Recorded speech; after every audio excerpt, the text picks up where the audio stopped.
बरेली में टीटी के टिकट मांगने पर दारोगा पर पिटाई का आरोप। दारोगा पर टीटी के गिरफ्तार पकड़कर धमकी का भी आरोप है। अमरनाथ एक्सप्रेस के एसी कोच में विवाद हुआ था। पूर्वोत्तर रेलवे ने मामले को संज्ञान में ले लिया है। लखनऊ और बरेली के बीच टीटी और दारोगा के बीच विवाद हुआ था।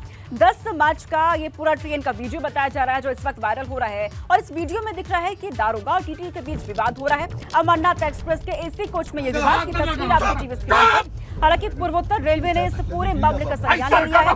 कहा जा रहा है कि बरेली में टीटी के टिकट मांगने पर दारोगा पर पिटाई का आरोप है। इतना ही नहीं, दारोगा पर टीटी की गिरफ्तार पकड़कर धमकी देने का भी आरोप लगा है। इन तस्वीरों में आप देख सकते हैं ये बहसबाजी तो दोनों के बीच यहाँ पर हो रही है। दारोगा की तरफ से कहा जा रहा है टीटी को धमकी भी दी जा रही है। गिरफ्तार पकड़ रखा है टीटी का और पिटाई का भी आरोप लगा है। हालांकि वहां पर आसपास कुछ लोग भी मौजूद है। इसके बावजूद दारोगा की तरफ से टीटी के साथ मारपीट की गई है, धमकी दी गई है गिरफ्तार पकड़ करके। अमरनाथ एक्सप्रेस के एसी कोच का ये पूरा मामला जहां पर विवाद हो जाता है दारोगा और टीटी के बीच।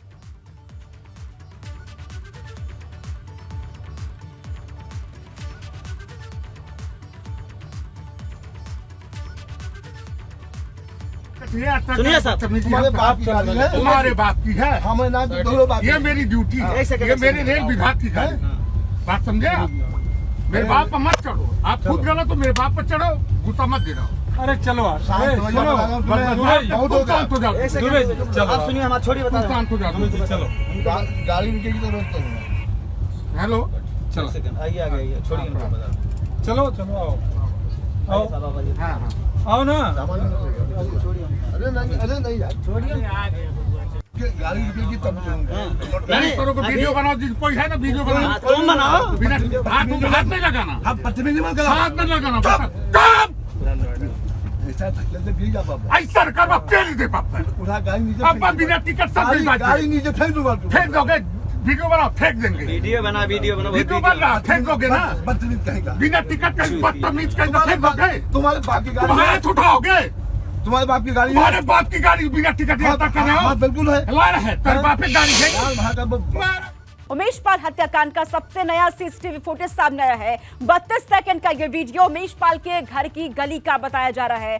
जख्मी उमेश पाल शूटर असद से जूझते हुए भी नजर आ रहा है। इस वीडियो में जान बचाने के लिए अपनी गली में भाग रखे हैं उमेश पाल। ये वीडियो आपके टीवी स्क्रीन पर 32 सेकंड का ये सीसीटीवी फुटेज और इसमें साफ तौर पर दिख रहा है कि उमेश पाल खुद को बचाने के लिए अपनी गली में भाग रखे हैं, अपने घर की तरफ भाग रहे थे। लेकिन तभी शूटर्स की तरफ से हमला यहां बोल दिया जाता है और गनर राघवेंद्र भी वहां से उमेश पाल को बचाने की कोशिश करता है। लेकिन तभी बम से हमला कर दिया गया और ये तस्वीर आपके टीवी स्क्रीन पर बम से हमले करने की। उसके बाद यहां धुआं ही धुआं। तो उमेश पाल की जब हत्या की गई थी 24 फरवरी की, जब वो पूरी वारदात वहां लगे सीसीटीवी कैमरे में रिकॉर्ड हो गई है, कैद हो गई। 32 सेकंड का ये पूरा वीडियो बताया जा रहा है। इस वीडियो में साफ तौर पर दिख रहा है कि जख्मी होने के बावजूद उमेश पाल खड़ा होता है, घायल अवस्था में खुद को बचाने के लिए उस गली में भागा जहां उमेश पाल का घर है। यहां से तकरीबन कुछ ही दूरी पर उमेश पाल का घर और इस पतली सी गली में खुद को बचाने के लिए उमेश पाल यहां से भागता है। और ये जो घर आप देख रहे हैं, इसी घर में उमेश पाल यहां पर घुसा और यहां से गनर भी आप देख सकते हैं राघवेंद्र भागा। लेकिन तभी बम से हमला कर दिया गया शूटर्स की तरफ से।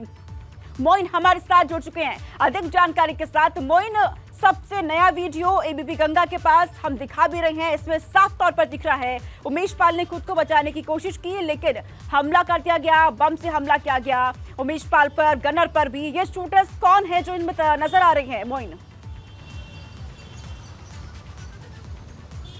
देखिए, ये 24 फरवरी की वारदात है। ये जो सीसीटीवी फुटेज है ये एबीपी गंगा के पास एक्सक्लूसिव तौर पर है और जो पूरी वारदात को अंजाम दिया गया था, वारदात के सबसे आखिरी लम्हे का ये सीसीटीवी फुटेज है। आपको सिलसिलेवार तरीके से बता देते हैं ताकि जो एबीपी गंगा के दर्शक चैनल देख रहे हैं उन्हें अच्छे से समझ आ सके। 24 फरवरी की शाम को उमेश पाल जैसे ही अपनी कार से उतरते हैं, उन पर उस्मान चौधरी नाम का जो शूटर था वो पहले गोली मारता है। उसके बाद ताबड़तोड़ फायरिंग शुरू होती है उमेश पाल को और उनके गनर को कई गोलियां लग जाती हैं। उसके बाद उमेश पाल अपनी जान बचाने के लिए घर की तरफ भागते हैं।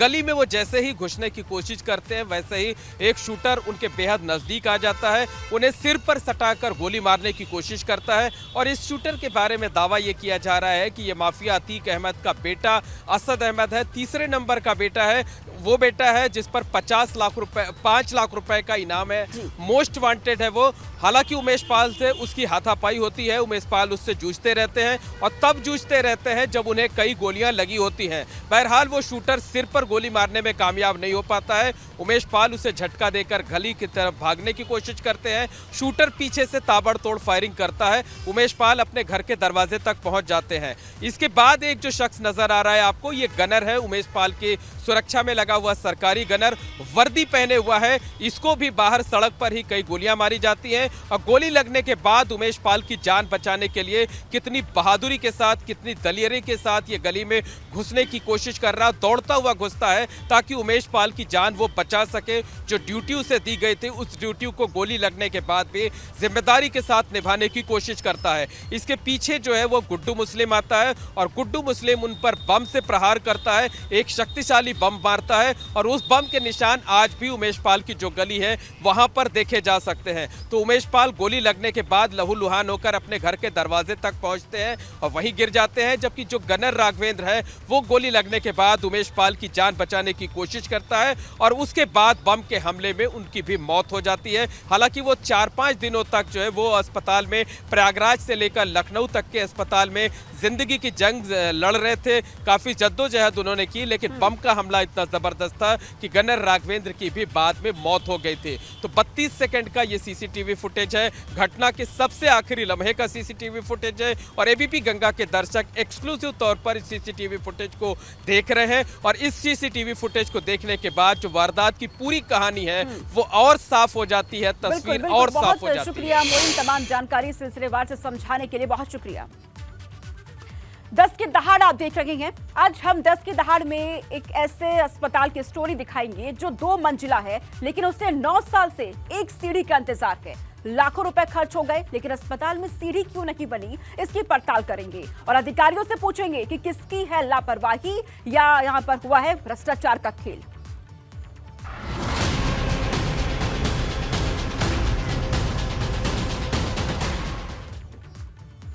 लखीमपुर खीरी में सामुदायिक केंद्र की इमारत को बने हुए 9 साल गुजर चुके हैं, लेकिन स्वास्थ्य केंद्र की दूसरी मंजिल पर जाने के लिए आज तक सीढ़ियां नहीं बनाई गई। स्वास्थ्य केंद्र की इमारत के निर्माण में करोड़ों रुपए खर्च हो गए, लेकिन इमारत स्वास्थ्य विभाग को सौंप दी गई। लेकिन अस्पताल में ना तो सीढ़ियां मौजूद थी, ना ही कोई रैंप। ऐसे में सवाल ये है कि स्वास्थ्य केंद्र में आने वाले मरीज दूसरी मंजिल पर कैसे जाएंगे। 9 साल से अस्पताल का एक फ्लोर खाली पड़ा है, उसका इस्तेमाल सिर्फ इसलिए नहीं हो पा रहा कि वहां पर आज तक एक सीढ़ी नहीं बन पाई है।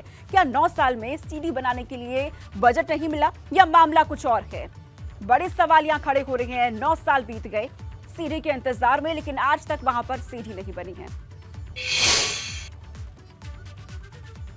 यहाँ पर आप देख सकते हैं 2014 में यहाँ पर अखिलेश यादव ने इसका उद्घाटन किया था। मोहम्मद आजम खां जो माननीय मंत्री संसदीय कार्य नगर विकास मंत्री थे, यहाँ पर 28 जनवरी 2014 को मंगलवार को संपन्न हुआ था।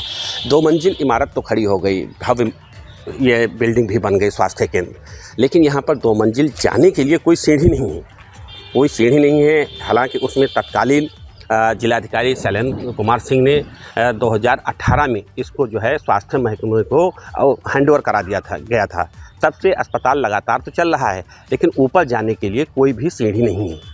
अब ये सीढ़ी क्यों नहीं है, किस तरीके से गबन हुआ, स्वास्थ्य महकमे की लापरवाही रही या जो इंजीनियर थे उस समय जिन्होंने काम किया था उनके गबन से ये जो है सीढ़ियाँ नहीं बनी। अब देखने वाली बात होगी सीढ़ियाँ कब तक तैयार होती हैं। नवीन अवस्थी, एबीपी गंगा, लखीमपुर खीरी। सामुदायिक स्वास्थ्य केंद्र फुल बेहद का ये पूरा मामला साल 2014 में ये बनकर तैयार हुआ। सेकंड फ्लोर पर 4 कमरे यहां बनाए गए, दूसरी मंजिल पर जाने के लिए सीढ़ी लेकिन नहीं बनाई गई। साल 2018 में बिल्डिंग को हैंडओवर भी कर दिया गया। साल 2020 में अस्पताल के अंदर इंटरलॉकिंग भी कर दी गई। 9 साल से 4 कमरों का कोई इस्तेमाल नहीं हुआ। सीढ़ी न होने की वजह से 1 फ्लोर का इस्तेमाल नहीं हो रहा है। क्या 9 साल में सीढ़ी बनाने के लिए बजट नहीं मिला, ये सवाल यहाँ पे खड़े हो रहे हैं। किसकी लापरवाही से अब तक वहां सीढ़ी नहीं बन सकी?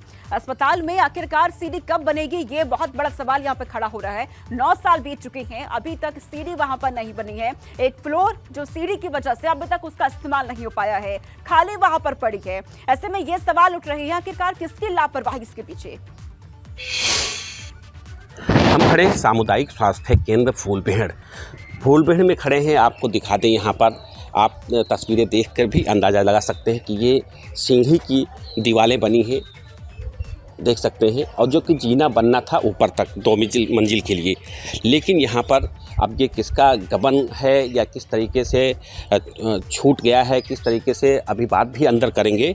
पूरी दिखा सकते हैं बिल्डिंग स्वास्थ्य केंद्र के, सामुदायिक स्वास्थ्य केंद्र फूलबेहड़ में बना हुआ है और ये 2014 में इसका लोकार्पण हुआ था, बना हुआ था अखिलेश सरकार में, और अब तक सीढ़ी नहीं बनी है। ऊपर 4-5 कमरे भी बने हुए हैं जिसमें अब ऊपर आने जाने का कोई भी रास्ता नहीं है।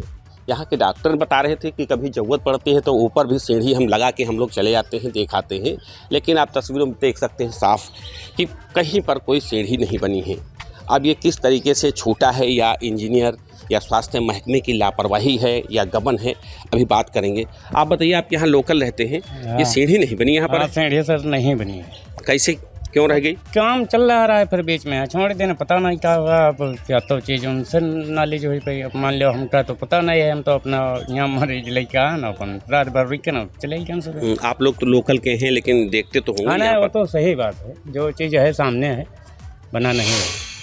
इस मामले को लेकर एबीपी गंगा की टीम ने सामुदायिक स्वास्थ्य केंद्र के प्रभारी डॉक्टर अमितेश द्विवेदी से बातचीत की और समाजवादी पार्टी के पूर्व एमएलसी शशांक यादव से पूछा कि आखिर में सीढ़ी बनाने में इतनी देरी क्यों हो रही है, किसकी लापरवाही है।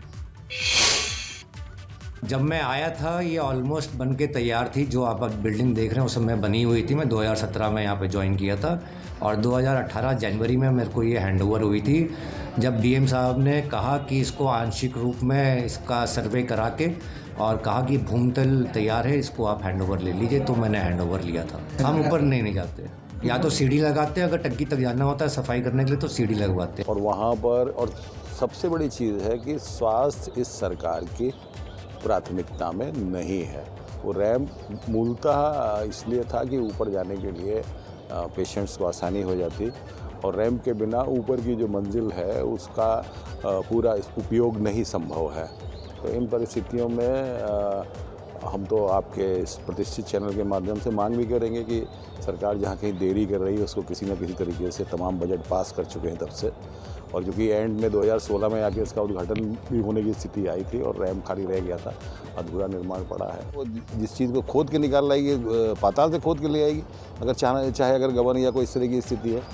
ये सिर्फ और सिर्फ लापरवाही, और साथ में ये कि भाई सपा के टाइम का है तो इसलिए उसको प्राथमिकता की सूची में नहीं है, बस प्राथमिकताओं का अंतर है। तो भ्रष्टाचार के इस खेल में एबीपी गंगा के बड़े सवाल यहाँ पर उठ रहे हैं। सबसे बड़ा सवाल है कि आखिर अस्पताल में सीढ़ी क्यों नहीं है, 9 साल में बजट नहीं मिला, किसकी वजह से सीढ़ी बच्चे बनाने में देरी हुई है, ये बड़े सवाल यहाँ पर खड़े हो रहे हैं, पहला सवाल। और दूसरा सवाल है, क्या सीढ़ी बनाने के लिए 9 साल में बजट नहीं मिला, ये बड़े सवाल उठते हैं। और तीसरा सवाल ये कि किसकी वजह से सीढ़ी बनाने में यहाँ पर देरी हुई है, इसके पीछे का जिम्मेदार कौन है। चौथा सवाल जो खड़ा होता है, सीढ़ी ना होने से किसका नुकसान यहाँ पर हो रहा है। और पांचवा बड़ा सवाल, अस्पताल में ये सीढ़ी कब बनेगी, आखिरकार सीढ़ी कब बनेगी, ये सबसे बड़ा सवाल बना हुआ है। 9 साल बीत चुकी हैं और अभी तक सीढ़ी यहाँ पर नहीं बनी है। नवीन अवस्थी मेरे साथ जुड़ चुके हैं, लखीमपुर खीरी से संवाददाता, जो कि हर जगह पहुंच रहे हैं, ग्राउंड जीरो पर पहुंचे हैं। इस पूरी खबर को लेकर के पड़ताल उनकी तरफ से भी की जा रही है। नवीन, आमतौर पर हम आप लोग सुनते हैं कि लोग प्रशासन का भ्रष्टाचार का शिकार हो जाते हैं, लेकिन यहाँ पर अनोखा मामला है। ये तो एक अस्पताल ही यहाँ पर प्रशासन का या भ्रष्टाचार का शिकार हो गई है।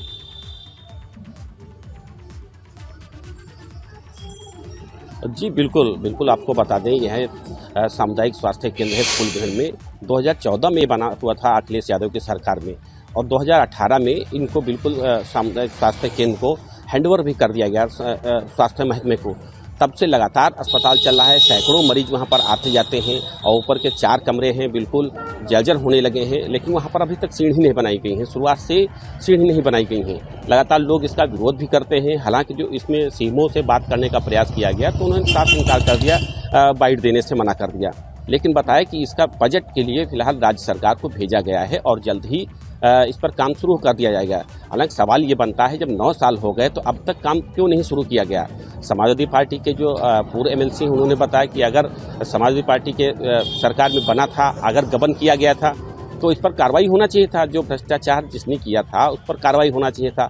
लेकिन कहीं न कहीं मंशा ये है कि समाजवादी पार्टी का बना है, इसलिए भाजपा सरकार उसको बनाने का प्रयास नहीं कर रही है। हालांकि इसमें सीधा बने या न बने, कब बनेगा ये तो भविष्य की बात है, लेकिन इसका सीधा असर जो है ग्रामीण मरीजों पर देखा जाएगा।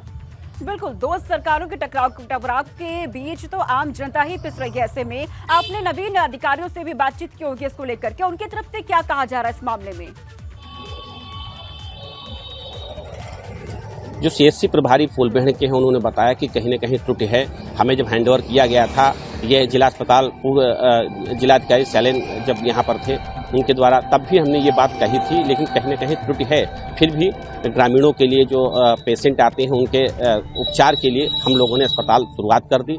ये अस्पताल अभी तक जो सीढ़ी है ऊपर 2 मंजिल जाने के लिए स्टार्ट हुआ था, सीढ़ी रैंप बनने के लिए, लेकिन किसी न किसी कारण, गबन के कारण या लापरवाही के कारण वहाँ पर ब्रेक हो गया, और जो कि आज तक अभी तक नहीं बना हुआ है। सीएमओ से बात करने का प्रयास किया तो उन्होंने साफ कैमरे के सामने आने से मना कर दिया, लेकिन बताया कि इसकी उसके लिए बनाने के लिए, इनका बजट पास करने के लिए राज्य सरकार के पास भेजा गया है और अन्य अधिकारियों से भी इस मामले में बात करने का प्रयास किया, लेकिन कोई कैमरे के सामने से मना कर दिया गया। ठीक है नवीन, बहुत शुक्रिया तमाम जानकारी हम तक पहुंचाने के लिए।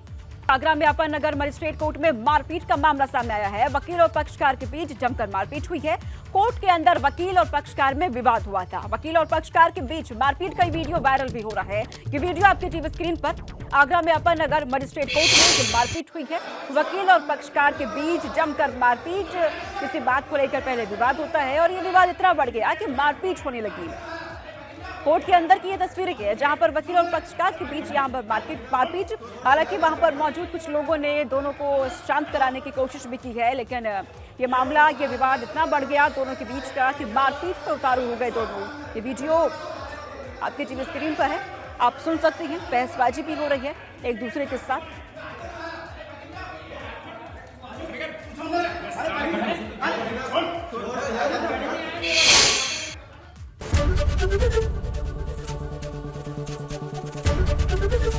ABP गंगा, खबर आपकी, जुबान आपकी।